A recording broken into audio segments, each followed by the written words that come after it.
O que diz a Bíblia Sagrada acerca de melhorança no mundo? Haverá, porventura, melhora para os habitantes que habitam sobre a terra? Quando eu olho dentro da Bíblia Sagrada, eu vou para o verso 34 do capítulo 6 do Evangelho de São Mateus, aonde Jesus diz: "Não vos inquietei, pois, pelo dia de amanhã, porque o dia de amanhã cuidará de si mesmo. Basta a cada dia o seu mal."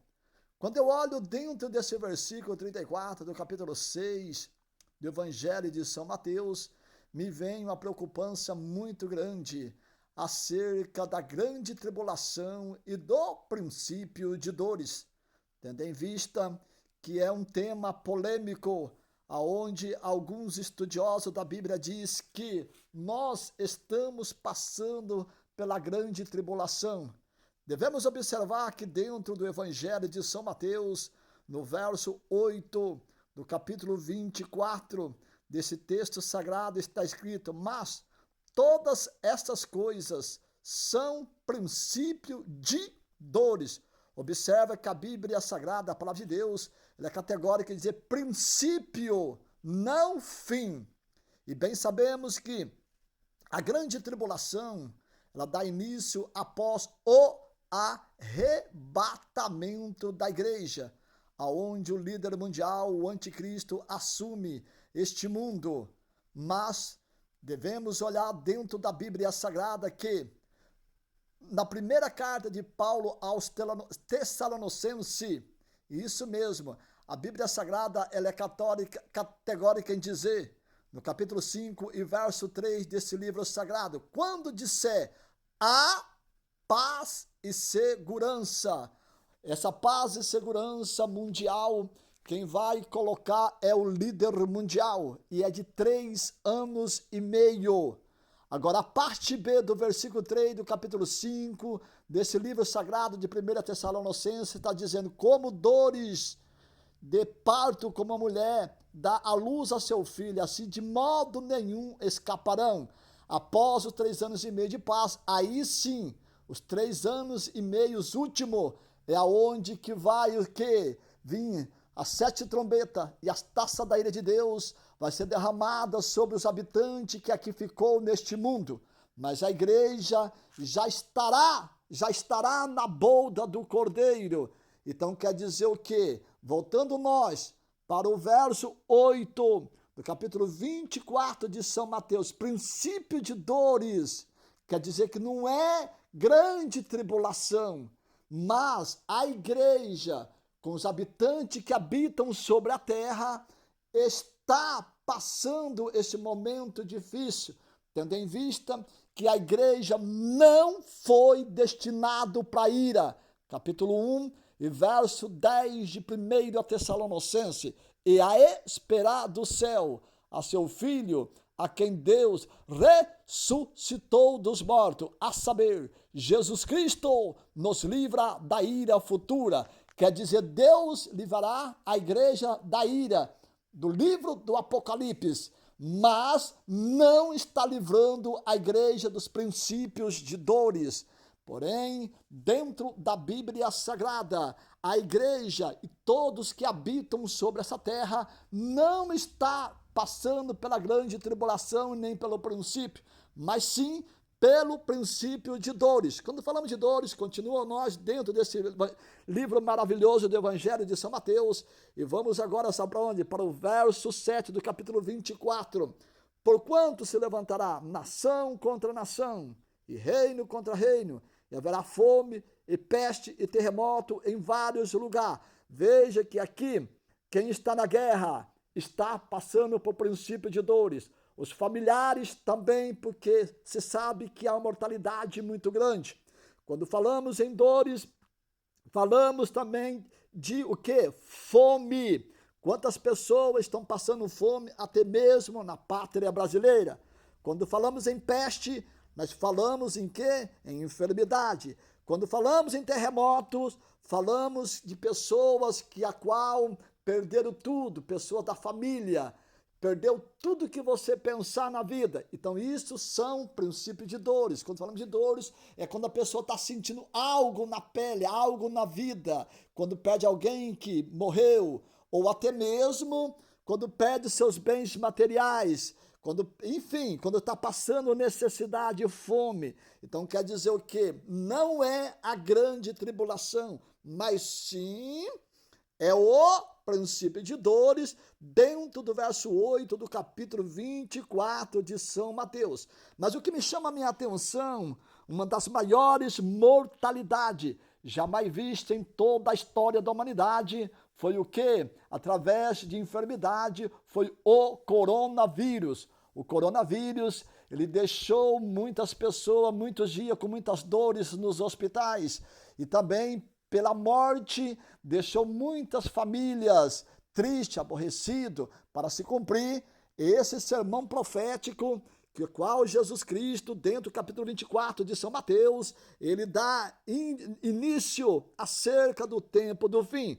Mas quando falamos em coronavírus, eu vou para o verso 11 do capítulo 21 do Evangelho de São Lucas, dentro da continuação do sermão profético que inicia no verso 5 do capítulo 21 do Evangelho de São Lucas, mas eu quero pegar o versículo 11, e haverá em vários lugares grandes terremotos, e fome, e pestilência. A palavra pestilência no dicionário Aurélio é o quê? É uma infecção que dá nos órgãos internos, levando-se milhões e milhões de pessoas à morte. O que levou milhões e milhões de pessoas à morte? O coronavírus. E Jesus, dentro da continuação do sermão profético, do verso 11 do capítulo 21 do Evangelho de São Lucas, a palavra pestilência é o coronavírus, que dada pela ciência médica, que a qual deixou muitas pessoas com dores, muitas que perdeu as suas pessoas que eles mais amavam. Quando falamos em dores, falamos de pessoas socorrendo outro, perdendo casa, rios se inundando por causa de vendavais, por causa de tempestade.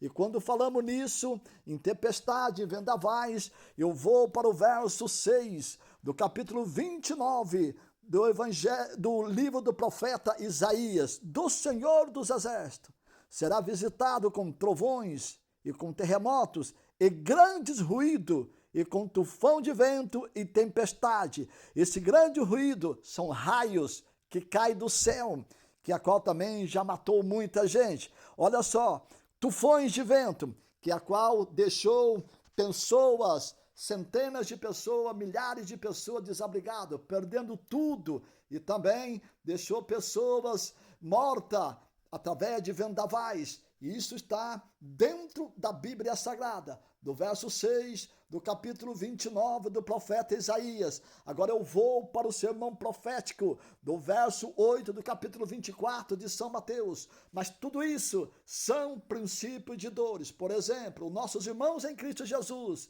e os que não servem a Deus estão lá desesperados, sem saber o que fazer, porque perdeu tudo, não tem aonde ir, não tem aonde dormir, não tem o que comer, que é para se cumprir o sermão profético. Mas continuamos nós dentro da Bíblia Sagrada. E agora nós vamos para o Evangelho de São Mateus, no capítulo 24, verso 1, porque haverá então grande aflição, como nunca houve desde o princípio do mundo, e até agora nem tampouco jamais haverá. Isso está falando da grande tribulação. Isso mesmo, a grande tribulação, sim, ela vai abranger o mundo inteiro para se cumprir, capítulo 12, verso 1 do livro do profeta Daniel, a parte B. Haverá um tempo de angústia, qual nunca houve desde que houve nação até aquele tempo. Estava Jesus falando o quê? Da grande tribulação que vai vir após o arrebatamento da igreja. A palavra dores no hebraico significa desastre, é o dia do desastre. A palavra aflição no hebraico significa tribulação, ou seja, você não vai pegar ali, mas você vai pegar a aflição, do capítulo 24, verso 21 de São Mateus, que aí você pega no hebraico, que é tribulação. Então a tribulação é após o arrebatamento da igreja e depois de 3 anos e meio. Mas nesse século 21 que nós estamos vivendo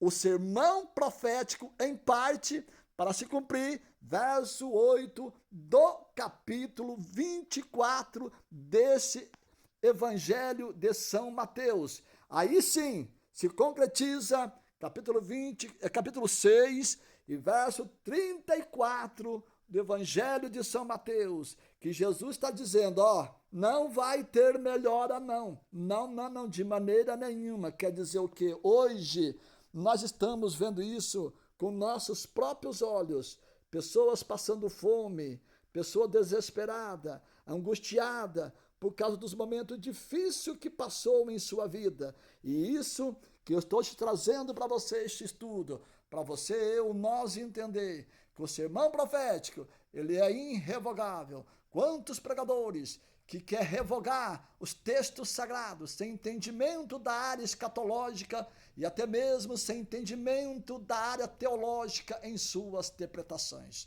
Nós estamos vivendo um dia muito difícil e para se completar, vamos para o verso 12 do capítulo 24 de São Mateus, que está escrito: por se multiplicar a iniquidade, o amor de muitos se esfriará. Olha aí, esse cumprimento no século 21 que nós estamos vivendo. Pessoas que não estão nem aí por ninguém, nem aí, não socorre, não ajuda, enfim, isso é um cumprimento da palavra do nosso Deus. Que Deus vos abençoe, que Deus vos ilumine através da sua bendita palavra.